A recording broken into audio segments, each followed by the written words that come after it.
घरोघरी मातीच्या चुली या मालिकेच्या येणाऱ्या भागामध्ये नानांना आशीर्वाद बंगल्यामध्ये ठेवल्यामुळे खूप मोठा सत्याचा उलगडा होणार असतो जानकी समोर।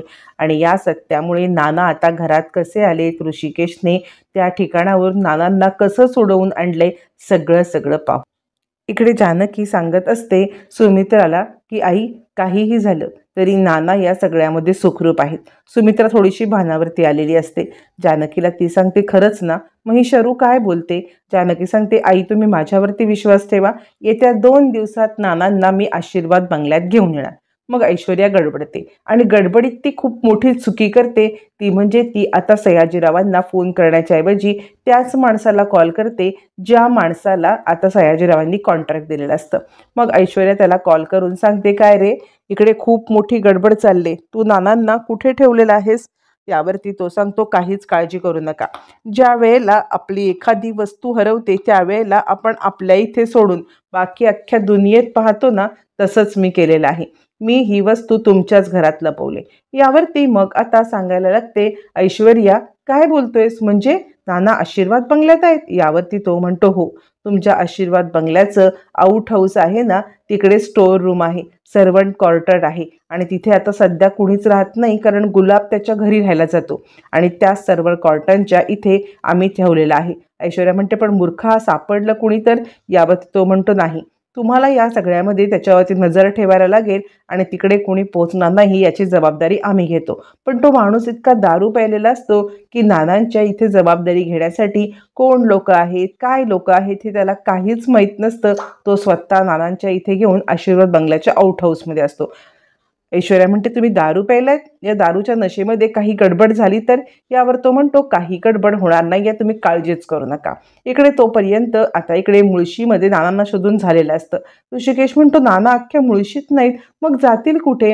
यावरती जानकी म्हणते ऋषिकेश तुम्ही हतबल होऊ नका, या सगळ्यामध्ये आपण काही ना काहीतरी तोडगा काढायचाच आहे आणि हा तोडगा काढून नानांना आपण इथपर्यंत आणायचंच आहे, असं ऋषिकेश जानकीचं मग इथे ऐश्वर्या आता मॉर्गेजमधून ती बॉडी घेऊन त्याच्यावरती क्लेम करून नानांचे अंत्यसंस्कार करायचा प्रयत्न करत असते।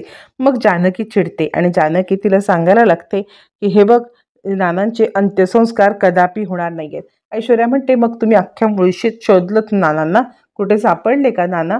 पनवेलपासून जाऊन आलात, कुठे सापडले का नाना? नाही ना? ऐश्वर्याला जानकी सांगते तुला कसं माहिती आम्ही मुळशीत शोधलं?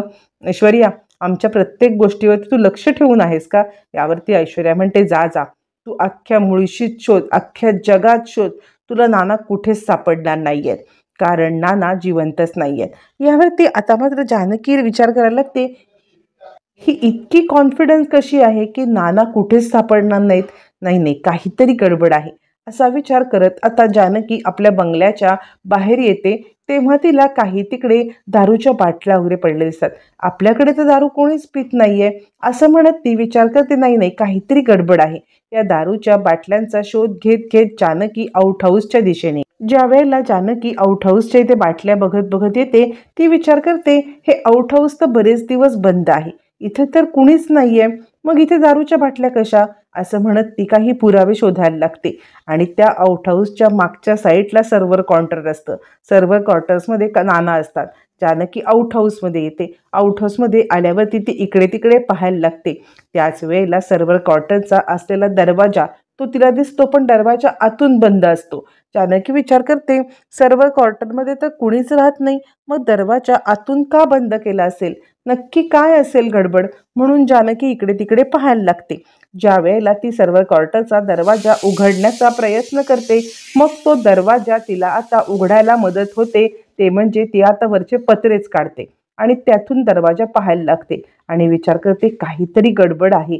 आणि त्या ह्याच्यातून पाहिल्यावरती जानकीला फटी नाना दिसतात, पण नानांच्या सोबत माणसं असतात आणि नानांना काहीतरी शुद्धीचं बेशुद्धीचं औषध दिलेलं असतं। जानकी विचार करायला लागते, नाही काहीही झालं तरी मला नानांना बाहेर काढायला पाहिजे. म्हणून नानांना बाहेर काढण्यासाठी या दोन माणसांच्या जाण्याची ती वाट पाहत असते. जानकी विचार करते, या लोकांची इतकी हिंमत की आमच्याच इथे येऊन आउट हाऊसमध्ये नानांना ठेवतायत. इतकी हिंमत करण्याची त्यांची गरज कशी पडली? मग जानकी तडक तिकडून येते आणि खिडकीमधून पाहायला लागते. आणि आता नाना ज्यावेळेला ते लोक जातात त्यावेळेला जानकी ते फोडून फोडून नानांना बाहेर काढते. त्यावेळेला नाना म्हणतात, जानकी जानकी वाचव मला, कधीपासून मी आपल्या आउट हाऊसमध्ये आहे. यावरती जानकी म्हणते, नाना मी आले, चला तुम्ही आत्ताच्या आत्ता इथून बाहेर चला.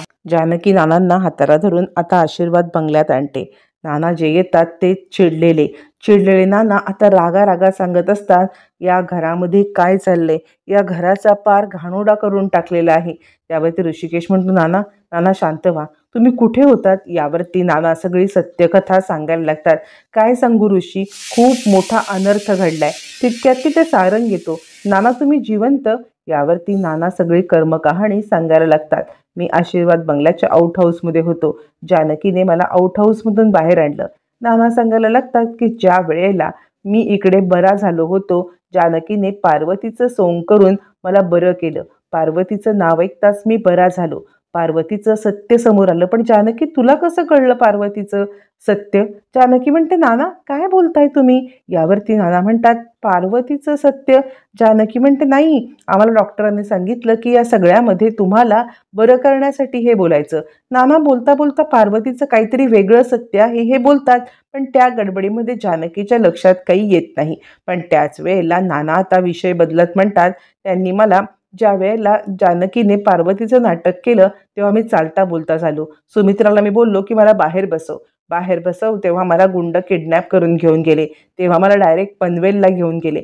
पनवेलवरून ज्या वेळेला आता इकडे जानकी इकडे आली त्यावेळेला जानकी पनवेलला आल्यावरती मला मुळशीला हलवलं. मुळशीमध्ये शोध घेत आहे म्हटल्यावरती मला आउट हाऊसमध्ये ठेवलं. आउट हाऊसमध्ये ठेवल्यावरती मग मला इकडे खूप टॉर्चर केलं. ऋषिकेश मला खूप त्रास दिला. मला माझ्या कर्माची फळं भेटली. मी तुला आणि जानकीला घराबाहेर काढताना काहीच करू शकलो नाही ना, त्या कर्माची फळं मला मिळालीत. खरंच मला माफ करा. तुम्ही दोघं जण घर सोडून चालला होतात, पण मी काहीच करू शकलो नाही. याच कर्माची मला शिक्षा मिळाली, माझ्याच कर्माची शिक्षा मिळाली. सारंगसारख्या मुलाला जन्म घातला त्याची शिक्षा मिळाली. तुला अडकवण्यासाठी त्यांनी आता हाताचे ठसे घेतले आणि शर्वरी आणि सारंग यांनी विश्वास ठेवला. मला सगळं गुंडांच्याकडून कळत होतं. गुंड तिथे बोलत होते की आज घरात काय घडलं. त्यांना ही सगळ्या खबरे ऐश्वर्याकडून कळत होत्या. ऐश्वर्या सयाजीरावांना, सयाजीराव गुंडांपर्यंत या खबरी पोहोचवत होते. तुला अडकवण्यासाठी कसा प्लॅन केला हे पण पोहोचवलं आणि घरामध्ये काय चाललंय हे पण पोहोचवलं. ऐश्वर्याने या सगळ्यामध्ये मला मारण्यासाठी सुद्धा माणसं पाठवली. आता मला इथे आशीर्वाद बंगल्याच्या बाहेरच मारण्याचा प्लॅन होता, जेणेकरून पुन्हा तुमच्यावरती आरोप यावा की तुम्हीच मला किडनॅप केलं. तुम्ही मला आशीर्वाद बंगल्याच्या आउट हाऊसमध्ये किडनॅप करून ठेवलं आणि तिथेच मारलं. ऋषिकेश, हे सुद्धा प्लॅनच होता. मला मारण्यापूर्वी तुझे ठसे घेऊन तिथे आता सगळं प्लॅन करणं चाललं होतं, पण जानकी त्याच वेळेला तिकडे पोचली. नाहीतर आज तुझं काही खरं नव्हतं. माझा जीव तर गेलाच असता. पण आशीर्वाद बंगल्याच्या म्हणजे तुझ्या मालकी हक्काच्या बंगल्याच्या आउट हाऊसमध्ये हे सगळं घडल्यामुळे आता इकडे तुझ्यावरती अजून संशय आला असता. ऋषिकेश, मी कसं बसं इकडून जानकीने मला बाहेर आणलंय. आज तुझा जीव वाचलाय. यावरती ऋषिकेश म्हणतो, नाना तुम्ही काळजी करू नका. तुम्हाला ज्या ज्या लोकांनी त्रास दिलाय ना, सगळ्यांना मी आता बरोबर शिक्षा करणार आहे. यावरती आता नानासाहेब सांगतात, मला नाही, आपल्या पूर्ण कुटुंबाला नेस्तनाभूत करून या लोकांनी जे काही कारस्थान केले ना, त्या सगळ्यांना धडा शिकव ऋषिकेश. मी तुला जबाबदारी देतो. ज्या लोकांनी आपल्याला बर्बाद केले त्यांना सगळ्यांना बर्बाद कर. ऐश्वर्या आणि सयाजीराव आणि त्याचबरोबर ही शरू, सारंग या घरातला लागलेली कीड आहेत. यावरती ऋषिकेश म्हणतो, नाना हे दोघं जण कीड असले ना तरी सुद्धा त्यांना इन्फ्लुएन्स करणे ऐश्वर्याने. त्यांचं स्वतःची अशी काही चुकी नाही आहे. नाना म्हणतात, बिलकुल नाही. मला तर सारंगचं थोबाड बघायचं नाही आहे. त्याने जे काही केलंय ना त्यासाठी मी तुझी माफी मागतो. त्याने काय काय तुझ्यासोबत नाटकं केली मला माहिती आहे. तुझं बँक अकाउंट फ्रीज केलं, तुला घराबाहेर काढलं, त्यानंतर तुला पैशाला मोहताप केलं, मला सगळं माहिती आहे. सारंग म्हणतो, नाना ऐका ना. नाना म्हणतात, थोबाड तुझं मला बघायचं नाहीये. काय रे तुझी ही अवस्था? परीक्षेच्या वेळेला म्हणजे कॉम्पिटिशनच्या वेळेला जे काही केलंस ना, मला बिलकुल नाही बघायचं. यावरती ऋषिकेश म्हणतो, नाना सध्या शांत व्हा. आपण ऐश्वर्या आणि सयाजीराव यांच्यासाठी पोलिसात कंप्लेंट करू. तितक्यात पोलीस येतात आणि पोलीस सांगतात, नानासाहेब तुम्ही कुठे होतात? मग नानासाहेब पोलिसांना आपलं बयान देतात की मी आशीर्वाद बंगल्याच्या इथे होतो. सयाजी आणि महिपती यांच्या माणसांनी मला किडनॅप केलं आणि ऐश्वर्या याच्यामध्ये सामील होती. याच्यामध्ये ऋषिकेश आणि जानकी यांनी मला वाचवले, असं पोलिसांना जबान दिल्यावरती पोलीस म्हणतात, ऋषिकेश तुमची निर्दोष सुटका तर आम्ही करूच, तसं कागदपत्र तुमच्या वकील भावाला तयार करायला सांगा, पण नानांना पोलीस स्टेशनला यायला लागेल. त्यांची जबानी घेऊन मग ऐश्वर्या आणि सयाजीराव त्याचबरोबर पनवेल स्टेशनला कळवून पोलीस स्टेशनला महिपत यांना अटक करण्यात येईल. नाना मी ताबडतोब पोलीस स्टेशनला येतो आणि पोलीस स्टेशनला येऊन या सगळ्यामध्ये मी आत्ताच्या आत्ता कंप्लेंट करतो. कोणाचं काही ऐकणार नाही आहे मी. चला आत्ताच्या आत्ता. नाना चिडतात, पोलीस स्टेशनला निघतात, कंप्लेंट देतात आणि त्यानंतर ऐश्वर्या आणि सयाजीराव लपून बसलेले असतात. नानांच्या कंप्लेंटनंतर ऋषिकेश जानकीला न्याय तर मिळाला आहे, पण ऐश्वर्या आणि सयाजीराव यांची आता पुरेपूर वाट लागणार असते. नाना त्यांची वाट कशी लावणार, काय लावणार पाहणं रंजक.